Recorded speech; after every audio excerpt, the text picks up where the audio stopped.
नमस्कार मित्रांनो. तर ब्लॉगर पजा या चॅनलमध्ये आपले स्वागत आहे. तर आज आपण आलो होतो एडनिपाणीमध्ये असलेल्या श्री मल्लिकार्जुन देवस्थानाकडे. मित्रांनो, श्री मल्लिकार्जुन देवस्थान हे डोंगराच्या कुशीत बसलेले हे मंदिर आहे आणि हे मंदिर प्रामुख्याने वन विभागात येतो. मंदिराला चढण्यासाठी 720 ते 710 पायऱ्या आहेत. मित्रांनो, या मंदिराचे ट्रस्टीचे अध्यक्ष गोरखनाथ गुरव यांच्याकडून आपण माहिती जाणून घेऊया. नमस्कार, मी मल्लिकार्जुन देवस्थान सेवाभावी मंडळ एडनिपाणी अध्यक्ष श्री गोरखनाथ भानुदास गुरव. मी सन 2017 पासून आमच्या सर्व गावकऱ्यांना आणि पंचक्रोशीतील लोकांना घेऊन 2017 साली या मंडळाची स्थापना केली. त्याच्या अगोदर इथं पायऱ्या वगैरे काही नव्हत्या.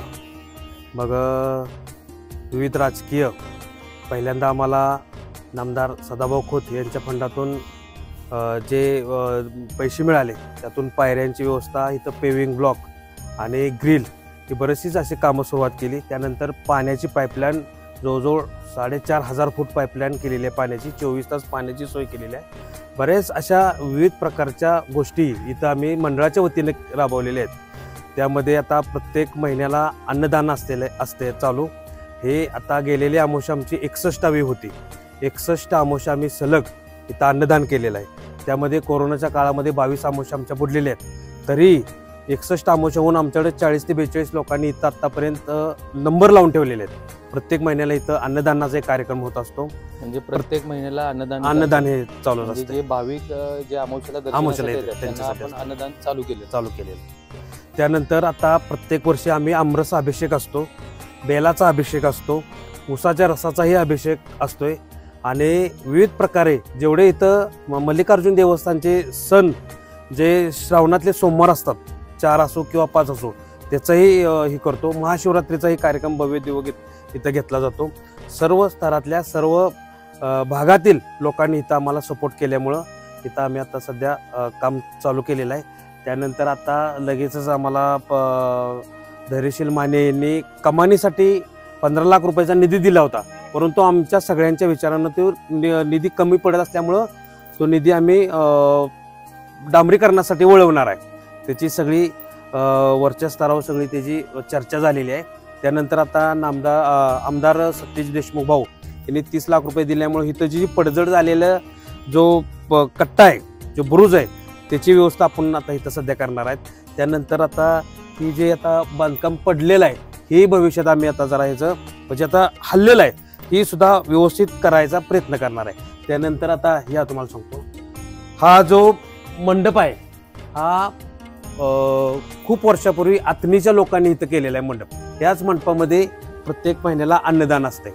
पलीकडे आम्ही जिल्हा परिषद सदस्य एटम मॅडम यांच्या फंडातनं तिथं आम्ही आता 2 खोल्या आणि भांडी ठेवायची व्यवस्था, ऑफिस वगैरे सगळं केलेलं आहे. त्यानंतर त्याच्या पलीकडे आता थोडासा आम्ही कोबा टाकून तिथं भांडी घासायची व्यवस्था केलेली आहे. त्यानंतर इथं प्रत्येक महिन्याला जो प्रसाद असतो हेच असा गोष्ट आहे की इथं कुठेही न वेल्डिंग मारता जवळजवळ 400-500 वर्षापूर्वीचा मला वाटतं हा मंडप असावा आणि तो आत्मीच्या लोकांनी बांधलेला आहे. त्यावेळेस सर्व घोड्यावरनं त्या वस्तू आणलेल्या होत्या आणि इथं ते फिटिंग केलेलं आहे. म्हणजे न कुठेही स्पॉट लावता, न कुठे अजिबात वेल्डिंग कुठे केलेलं, डायरेक्ट घोड्यावरनं आणून ही इथं त्यावेळेस केलेलं आहे. हळूहळू आता त्या पद्धतीने आमचं कार्यक्रम चाललेला आहे. चला आता मित्रांनो, आपण आता मंदिराकडे वळतोय.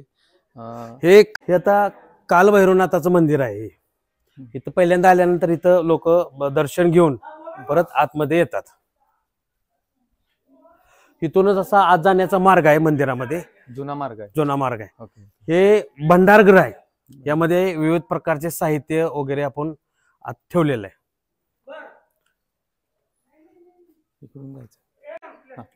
यानंतर प्रत्येक अमावस्याला ह्याला डिकमल म्हणतात. प्रत्येक अमावस्याला इथं संध्याकाळी ज्या महिनेकऱ्याचा महिनाभर सेवा झाल्यानंतर तो संपतो त्यावेळेस पूर्वी असं होतं की महिना संपला म्हणजे त्यावेळेस कॅलेंडरची तारखेंची काय एवढं ही माहिती नव्हतं. त्यामुळे इथं जर डिकमल पाजली की गावात सगळ्या लोकांना माहिती होतं की बाबा हा महिना आता संपलेला आहे आणि दुसरा महिनेकरी आता वर येणार आहे. प्रत्येक महिन्याला इथं 1 महिना इथं पुजारी येऊन सेवा करून आपली सेवा करून परत खाली जातात. म्हणजे आता पण हे पुजारी हा, सेवा दर आमोशाला इथं डिकमल पाजवते. हे कोटलिंग मंदिर आहे, कोटलिंगाचं मंदिर आहे. ह्या पिंडीवरती 1 कोटी लिंग आहेत. हा खळीचा दिवा अशासाठी याला म्हणतात की पूर्वी लाईटची व्यवस्था नव्हती, पण ह्या दिव्यानं संपूर्ण मंदिरात प्रकाश पडला जातो. हे धुनी म्हणजे पूर्वी काडीपेटीची व्यवस्था नसली तर कायमस्वरूपी इथं ही धुनी असणार. हे उमाशंकर भीमाशंकराची मूर्ती आहे. हा मानकऱ्याचा कट्टा आहे. इथं जो महिन्याला सेवा करायला मानकरी असतो त्याची इथं व्यवस्था असते.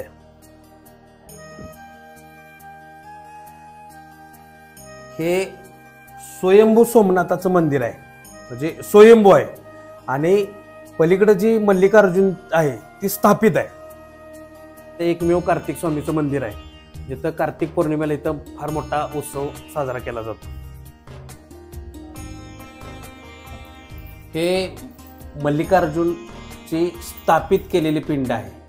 इथं कोल्हापूरवरून अगस्त्य ऋषी आणि त्यांच्या पत्नी लोपामुद्रा या इथं खाली पाताळगंगेवरती आल्यानंतर त्यांनी ही मल्लिकार्जुन देवालयाची इथं स्थापना केलेली आहे. याच्याच मध्ये पलीकडल्या साईडला तुम्ही बघितलं तर वाकडतोंड्याचं नंदी आहे.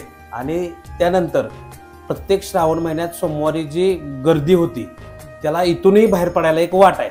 इतर वेळेस ती बंद असते, पण श्रावणात आम्ही ती नेहमी खोलतो. इथून येऊन सगळ्या देवांचं दर्शन घेऊन परत आत मल्लिकार्जुनचं दर्शन घेऊन परत इथून बाहेर पडलं जातं. त्यासाठी तिथे एक वेगळी व्यवस्था त्यापूर्वीपासूनच आहे.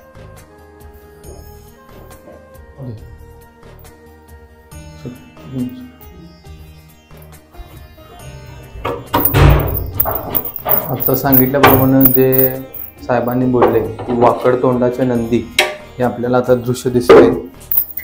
इथूनच म्हणजे जे श्रावण सोमवार असतंय ते मंदिराची आउटसाईडची रस्ता या वाकड तोंडी नंदीपासून बाहेर होते. बघा या म्हणजे हे पुरातन काळापासून हे मंदिराचं राज्यमार्ग आहे असं म्हणतात. मित्रांनो, रात्रीचे 12 वाजले आहेत आणि आपण परत या गडावर आलो आहोत, कारण संक्रांतीच्या दिवशी रात्री 12 वाजता येथे शिवपार्वती सोहळ्याचा कार्यक्रम असतो. मित्रांनो, शिवपार्वती विवाह सोहळा हे फक्त एडनिपणीच्या या मल्लिकार्जुन देवस्थानामध्येच होतो.